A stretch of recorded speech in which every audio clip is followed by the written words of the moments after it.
Hello, hello everyone. Kimsey here, and I'm so glad to be here on a Wednesday. Most of you know that I usually go live on Mondays, but this Monday had some different things going on and I wasn't able to make it. So I had an opening in my schedule and thought I would fit that in instead. So I'm so excited to be here. Today, here are some clues that you might identify with today's talk. Do you notice, what is that? Okay. Do you notice heart palpitations? Maybe a racing heart? Exhaustion, not exhaustion, but like you get tired after what should be a normal amount of physical exertion, like going upstairs or going for a short walk. Anxiety, headaches, brain fog, insomnia, restless legs, that feeling where you have to like move your legs almost uncontrollably. Perhaps you might notice thinning hair or a pale color to your skin, like paler lips, paler skin in general, paler nail beds. Perhaps you notice weakening nails, so like brittle nails. These can all be signs of iron deficiency. So that is exactly what I'm going to talk about today. Could you be deficient in iron? You would think that that would be very simple to test for, right? Run a serum iron blood test. If it comes back low, then you're deficient. If not, then you're not. But unfortunately, like most things in health, it is not that simple. And that's what I'm going to talk about today is the labs that you definitely want to make sure are run if you're trying to get a really clear picture of your iron stores. We'll talk about the 3 phases of iron deficiency. So anemia is the end result, right? So that is phase 3. If you're full-blown anemic, and I'll explain what that is, but if you're full-blown anemic, then it's more advanced. And you can catch it earlier. And similarly, you don't have to be anemic to still be deficient in iron in a way that is affecting how you feel on a day-to-day basis. So we'll talk about the 3 phases of iron deficiency. And then last, we'll talk about some of the common reasons for iron deficiency. And then lastly, we'll talk about, of course, different ways that you can correct your iron status. Okay, before we get into it, for those of you that don't know who I am, my name is Kimsey Bergwin. I'm an integrative nutritionist in my online nutrition and wellness practice called Progressive Health and Wellness, where I work with ambitious men and women by taking a root-caused body-mind approach to optimize their overall health and wellness. So in our routine blood panel that we run on, I would say most people, or we at least give them a list of the same markers that we run to see if their doctor can run it and bill it through insurance. But markers that I like to see on everyone, I'll put it that way. An iron panel is one of them. If you can't tell from the list of symptoms that I listed off, those are really common, right? Those are really common symptoms to see. I don't even think I said fatigue. That's like one of the biggest ones. But those are really common symptoms to see. And so we want to get right off the bat an high level overview of what a person's nutrient status looks like. And iron's a big one. So the most common test, I would say the most common test that a doctor would run to assess iron status. This isn't knocking doctors, but the most common test to run to assess iron status would be a complete blood count or a CBC.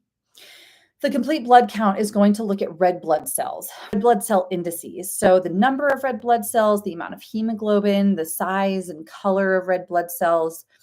And if there's low red blood cell indices, I'm just going to keep it simple. There can be, no, for iron deficiency anemia specifically, I'm going to keep it simple. So if red blood cells, hemoglobin, or hematocrit are lab low, that can be indicative of iron deficiency anemia.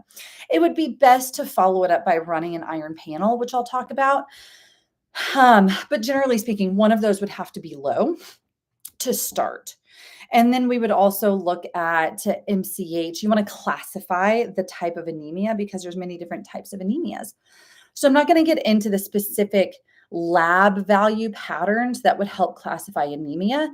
I'm not a doctor. Legally speaking, I don't diagnose, but I would be able to look at someone's labs and look at the patterns of red blood cells and see if a person perhaps is anemic, in which case I would refer to the doctor, let them do a workup, make sure, get the proper diagnosis, and then come back to me to, continue working. So nonetheless, where I was going with that is it starts with a complete blood count often. But in a lot of cases, the complete blood count hasn't been affected yet. Unless someone is truly anemic, iron deficiency anemic, they won't see changes in their red blood cell patterns.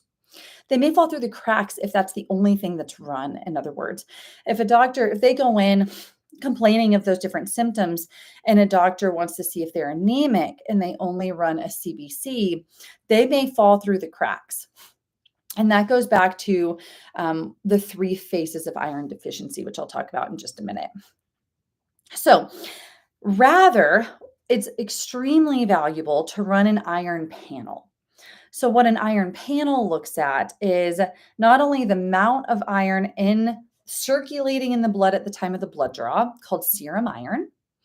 We also want to look at total iron binding capacity or percent iron saturation. Either one of those, they're essentially looking at the same thing. They're equivalent, give you a view of the transport proteins that transfer iron from the digestive tract into the blood. You can think of them as like little Uber cars. They travel to the digestive tract, they pick up all the iron that needs a ride back into the blood. And we want to see how many Uber cars do you have, which is the total iron binding capacity. And then how full are those Uber cars? So if all of these Ubers can carry 5 people, right? 5 irons, if you will, and they're completely maxed out, that would give us an indication, as opposed to like they all have, one car, one person in them. That would also give us some information. So we want to run either, some cases we run both, but I would say either one will give us the same view of total iron binding capacity and or percent iron saturation. And then lastly is ferritin. Ferritin is extremely important. Ferritin looks at the storage form of iron. So what is in your reserves, in other words? I like to describe ferritin because this is an analogy I'll probably come back to often. I like to describe serum iron as your checking account and ferritin is your savings account. So if you're working, you've got a great paying job, you've got money coming in, like you're going to siphon some off, put it into savings, but you're going to run off of your checking account, right? You're not going to dip into savings. Why would you need to? You've got active money coming in. Let's say you lose your job, you quit your job, you no longer have money coming in. Now you might be more prone to start pulling from your savings. So think of ferritin as the savings account and serum iron as the checking account. And again, I'll come back to that analogy. So to recap, the labs that you want to run is total iron binding capacity and or percent iron saturation. Those two will give you an idea of how hungry is your body for iron. Then we look at serum iron and we look at ferritin. I typically run in our panel, I run total iron binding capacity, serum iron, and ferritin. Okay, next, let's talk about the phases of iron deficiency. Because like I said, you don't just become anemic overnight, right? Most things in the body, they don't start at the most advanced stage. They become more advanced. It's a progression. So I'd say normal, right? Let's just give everyone the benefit of the doubt. You start off at normal. So your iron stores, ferritin, nice and topped off. Your iron blood levels, nice and topped off. And you have a healthy capacity to absorb iron. We'll just say that as a baseline. First phase of deficiency is our serum iron. Wait, I'm sorry. I think I have that backwards. Our ferritin I did that right. Our serum iron starts to drop. So the amount that we have in the blood available starts to drop. It's like we lose our job, right? And so the money coming in starts to drop. So we may see in that case, as far as lab value goes, we would see normal ferritin levels. The optimal lab value range I like to see for ferritin is 15 to about 50 to about 115.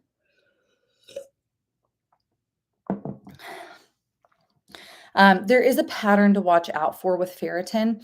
If ferritin is high, I am not talking about iron overload patterns today.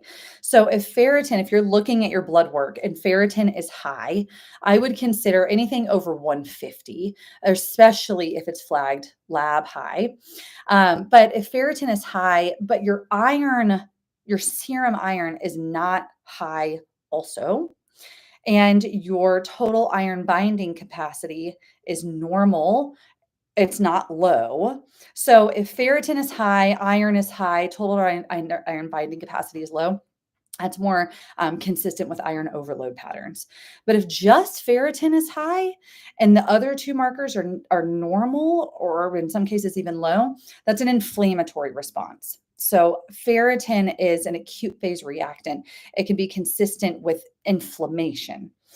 So just something important to look out for. That's something that we always look out for and that I see not infrequently. Okay, going back, first stage of iron deficiency. Serum iron starts to drop. Ferritin is still normal. So, like I said, 50 to about 115. I generally like to see it in that sweet spot 70, 75, 80, 100, somewhere in there. Serum iron, the range I like to see is 85 to 130. For men, I'm okay with it going down to about 70. Postmenopausal women, same thing. But generally speaking, otherwise, I'd like to see it between 85 and 130. And total iron binding capacity is 300 to 400. And iron saturation is 15 to 50, I believe. So first phase, ferritin normal, serum iron might be starting to drop. So it's below that 85 range, below the 70 range for men or postmenopausal women. Total iron binding capacity, percent iron saturation, those could still be normal. Second phase of iron deficiency is the ferritin, the iron is dropping, the ferritin, your stores are also starting to drop. And then we'll start to see total iron binding capacity or percent saturation could be normal. They could be starting to rise. So you might see them at the top end of that optimal range, or you might see them above that optimal range as your body is saying like, hey, I'll clarify something in just a minute. Hey, like we're hungrier for iron, like we're having a higher need for iron. I need to clarify something. Those two numbers are not linear. So total iron binding capacity would start to rise, whereas your percent iron saturation will start to fall because your Uber cars are less full, right? They have less iron in them. And but you're sending out more Uber cars because your body's like, send them out. We need to get more iron, but they're coming back with not full, right? Because it's just not there. So that is phase 2. And then phase 3 is where we get to full anemia. What anemia means is that the iron deficiency has hit the red blood cells. Iron is essential for manufacturing hemoglobin on red blood cells. Hemoglobin is the oxygen carrying component of red blood cells. So it is critical, in other words, iron is critical for red blood cells to effectively deliver oxygen to the tissue, which is how we create energy. So deliver oxygen to the tissue and nutrients and carry away waste products and carbon dioxide. So that's why if we're starting to see low iron and eventually it's so low that we can no longer appropriately manufacture the correct amount of red blood cells, that's when anemia begins. And like I said, that's where you would see to start, what you would want to look for is low hemoglobin, hematocrit, or red blood cells on a complete blood count. From there, it's going to get a little too nuanced, so I'm not going to go into those details, but that's where a starting point that you would look at.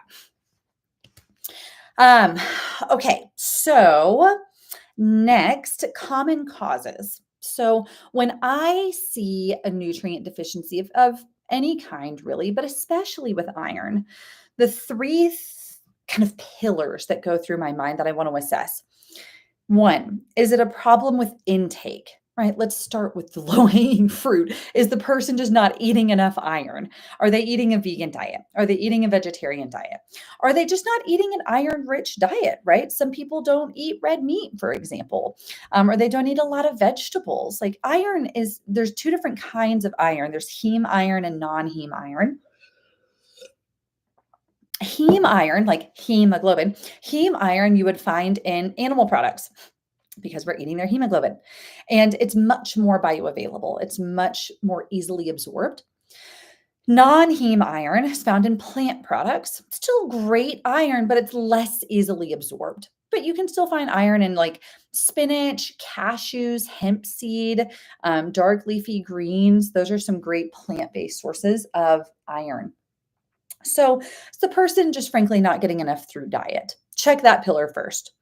If you're listening to this and you're like, no, I mean, I eat red meat, I eat those vegetables, like I eat this stuff, but I'm still struggling with low iron. And I'm going to have a case study at the end of this too, to share. Still struggling with low iron. Okay. Not an intake problem.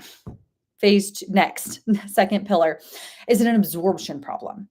That's where we look at digestive health. So things that might interfere with that. Iron, we have to have hydrochloric acid, proper levels of hydrochloric acid in the stomach to absorb iron and other critical nutrients like zinc, magnesium, calcium.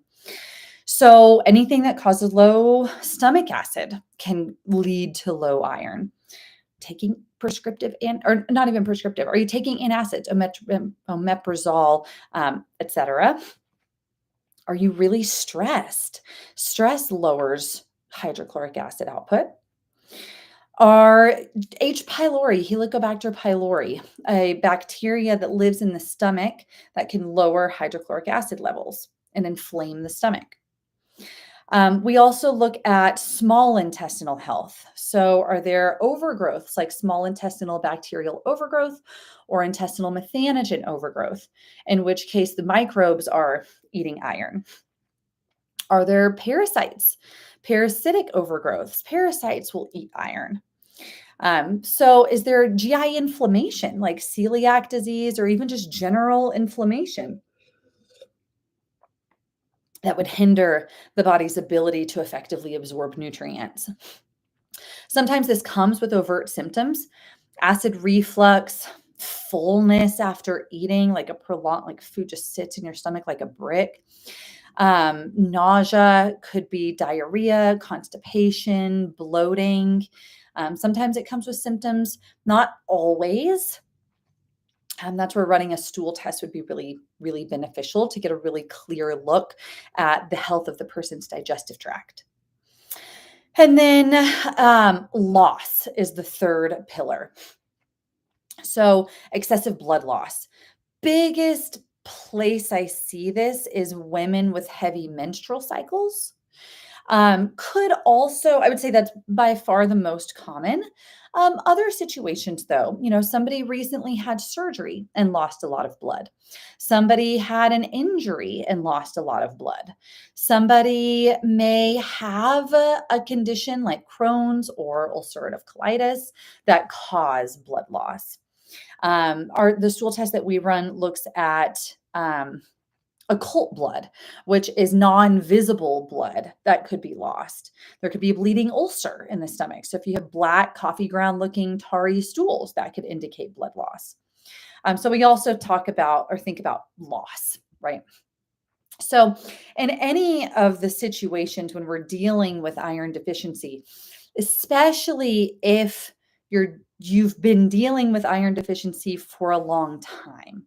So if you're listening to this and you're one of those people that like, oh, you've been deficient in iron for a long time, your doctors are aware of it, they've talked to you about it.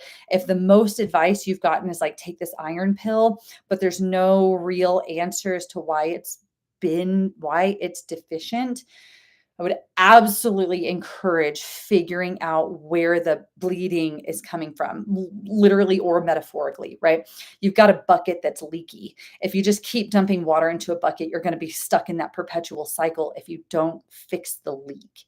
So we need to figure out where the leak is and then restore your body's iron levels, right? If you fix the leak, you just fill up your bucket and your bucket stays full, right? It might evaporate. So you got to keep eating iron, but nonetheless, it's going to stay full, right? So, strongly encourage looking into the real root cause, right? And those are some of the more common causes. Okay, so now what do we do about it? Because most of the time, it's not just take this iron pill. Here's the thing: is iron is it's a Goldilocks effect. You don't want too little, and you don't want too much. Too much is a pro-oxidant. Think of like oxygen. Interacting with iron, things rust. So it's a pro-oxidant. You don't want too high. And it's also very important. It works in synergy with a lot of other vitamins and minerals. So zinc and copper and vitamin A and vitamin C, all of these are intricately involved in the body's iron recycling system. So looking for the appropriate patterns, taking into consideration why the person's deficient in the first place. What level of deficiency are we talking about? Are they in phase 1, 2, or 3? Right? All of those things matter to determine the right course of action. One thing I do want to say off the bat is how important it is. Copper is needed for proper iron absorption. Back in I think like 1800s, early 1900s, iron deficiency was actually treated with copper supplementation. So that is a very intimate relationship. Copper is a little harder to get from the diet. A lot of the same, though, nature and its wisdom, a lot of the same sources of iron will have copper with it too. Mm, But it's beneficial that's where like supplementation, like food first, and then supplementation with food-based products that have iron and copper and other cofactors can be really helpful for correcting a deficiency.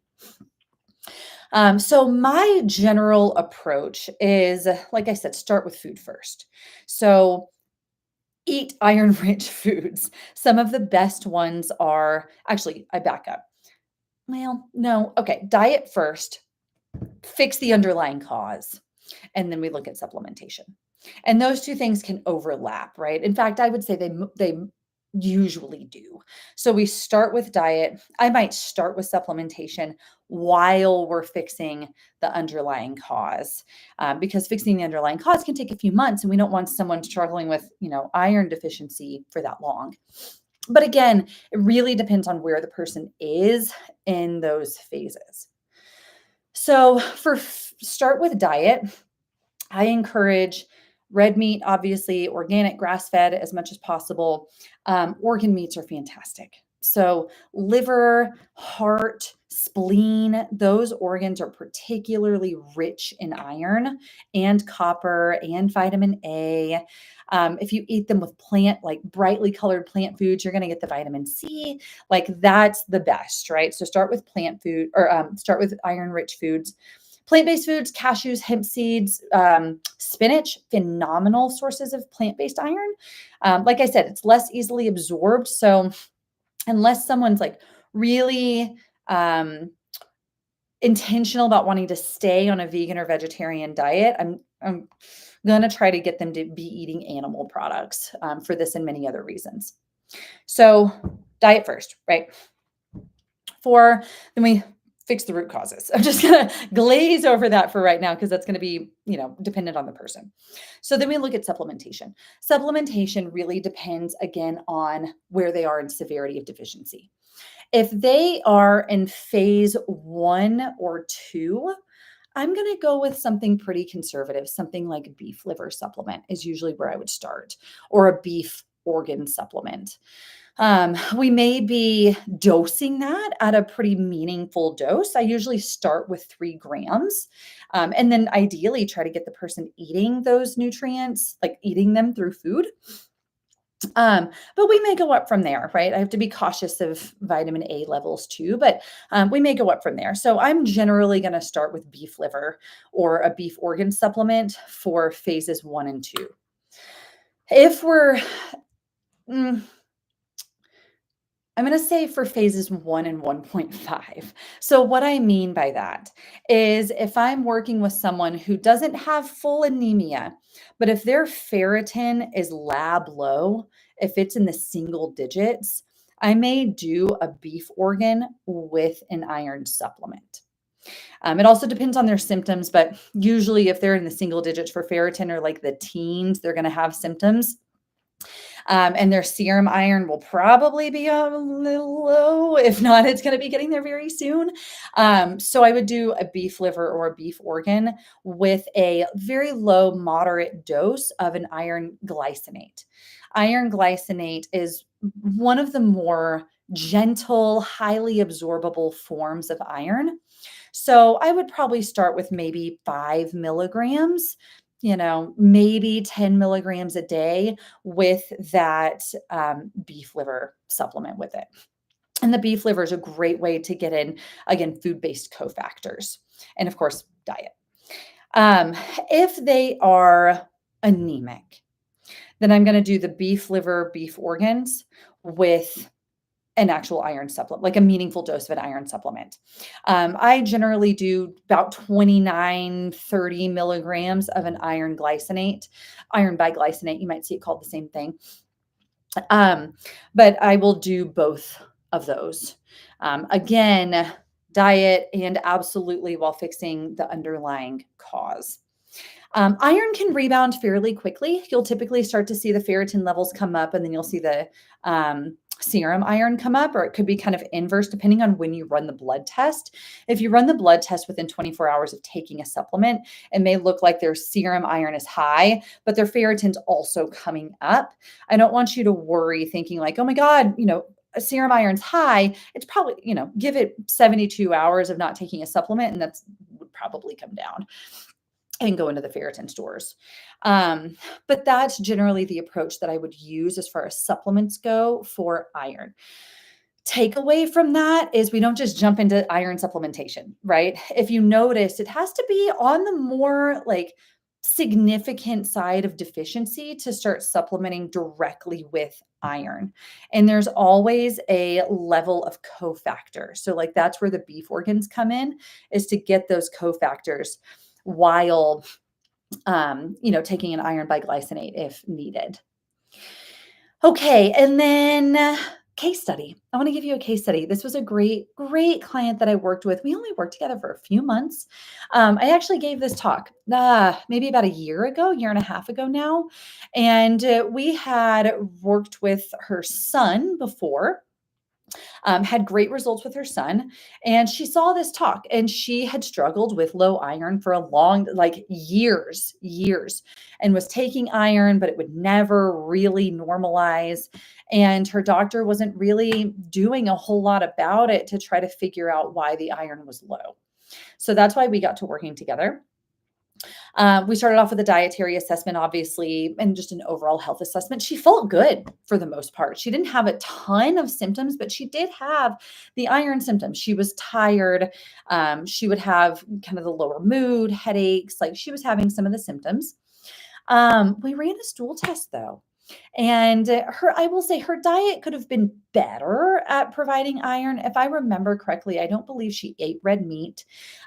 She ate some, decent amount of sugar. But for the most part, she was eating a whole foods diet, at least.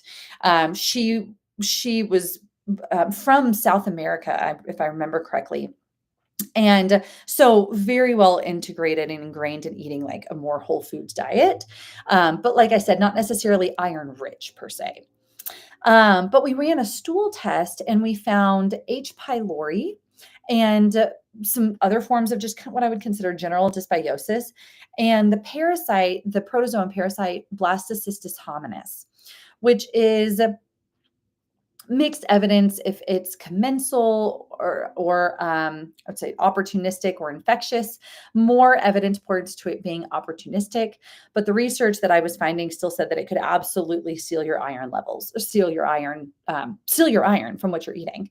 So two different forms of opportunistic overgrowths that can lead to low iron.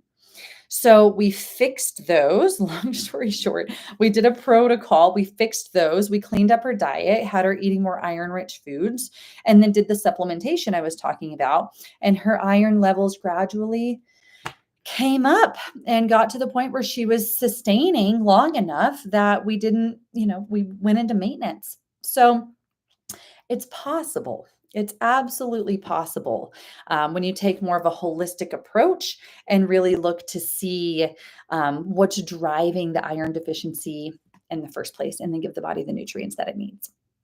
All right. So if you are listening to this and you fit into that category, if you have been struggling with iron deficiency, if you suspect that you are, but your doctors run labs and like nothing's ever conclusive, and you want to find answers and figure out how to get lasting results, I've linked below. You can schedule a free discovery call with me.